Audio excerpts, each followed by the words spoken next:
భారత సంతతికి చెందిన కేథలిక్ ప్రీస్ట్ అరుల్ కరసాల అమెరికాలో హత్యకు గురయ్యారు. ఈయన స్వస్థలం ఆంధ్రప్రదేశ్లోని కడప.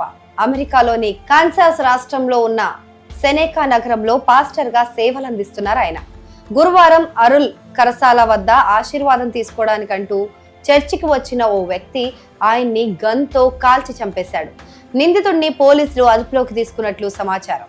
అరుల్ కరసాల మృతిని archbishop Joseph F Naumann confirm చేశారు. ఈ మేరకు ఆయన ఫేస్బుక్ లో ఒక పోస్ట్ పెట్టారు. ఆయన పెట్టిన పోస్ట్ వల్లే అరుల్ కరసాల స్వస్థలం కడప అని తెలిసింది.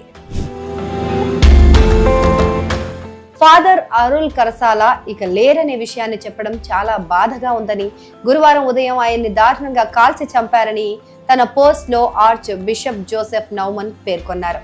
ఈయన ఆర్చ్ డియోసెస్ ఆఫ్ కాన్సాస్ సిటీకి ఆర్చ్ బిషప్ గా ఉన్నారు. ఒకడు అజ్ఞానం